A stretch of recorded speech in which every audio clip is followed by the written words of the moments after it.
શું તમને અત્યારે આ સિઝનમાં અચાનક શરદી થઈ જાય, ખાંસી આવે એવી ફરિયાદ રહી છે? શું તમને તાવ આવવાની ફરિયાદ રહી છે? ક્યારેક માથું ભારે થઈ જાય, ક્યારેક કમરનો દુખાવો થાય એવી ફરિયાદ રહી છે? જો તમારો જવાબ હા હોય તો આ વિડીયો તમારા માટે છે.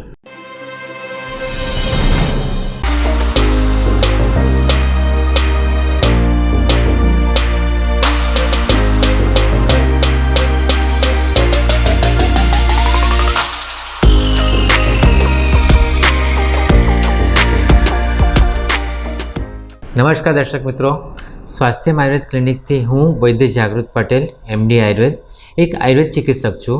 અને મિત્રો, અત્યારે જે સિઝન ચાલી રહી છે એમાં મારા ઘણા બધા પેશન્ટમાં મને ફરિયાદ સાંભળવા મળે છે કે આમ દવા ચાલતી હોય, પ્રોસેસ ચાલતી હોય, બધું સારું હોય, પણ છતાંય અચાનક શરદી થઈ જાય, ગળું પકડાઈ જાય, માથું ભારે લાગવા લાગે, એકદમ કફ થઈ જાય, માથું દુખવા લાગે, અથવા તો કમરનો દુખાવો થાય અને તાવ આવવા લાગે, આવી ફરિયાદ થવા લાગે છે. અને જ્યારે સહજ રીતે છે કે જ્યારે બધું સારું ચાલતું હોય ને અચાનક ફરિયાદ થાય એટલે માણસ અકળાઈ જાય અને ચિંતામાં પડી જાય કે મને શું થાય છે ને કેમ આટલું થવા લાગ્યું છે.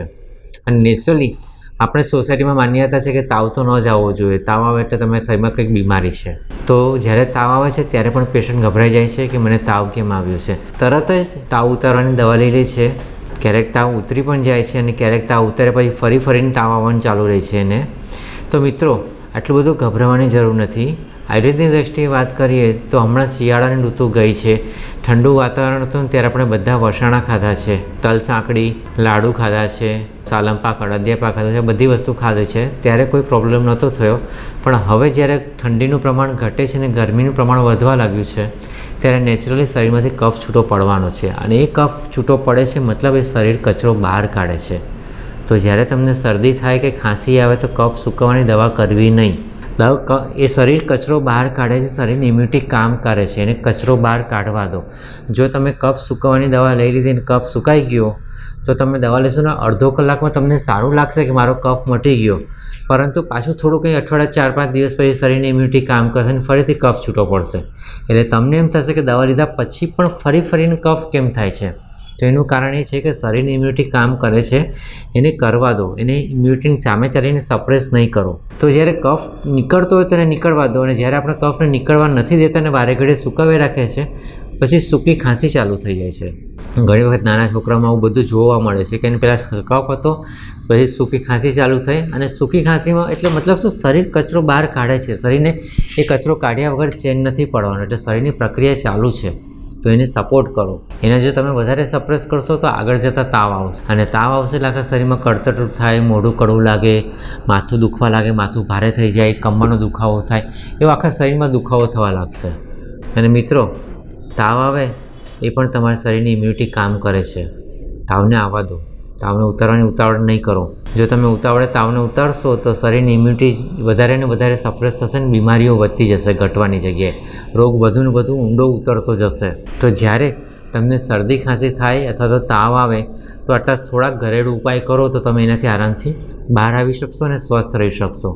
પહેલી વસ્તુ, જ્યારે શરદી ખાંસી થાય છે તો ગરમ પાણી પીવાનું રાખો. ગરમ પાણી તમારો કફ તોડીને બહાર કાઢી નાખશે. તો ગરમ પાણીનો ઉપયોગ રાખો. અને એ જ્યારે આવી કોઈ પણ બીમારી હોય ત્યારે હલકો ખોરાક લેવાનો રાખો. મગની દાળ, મગનું પાણી, બાફેલા મગ અથવા તો દાળ ભાત ખીચડી જેવો હલકો ખોરાક રાખો.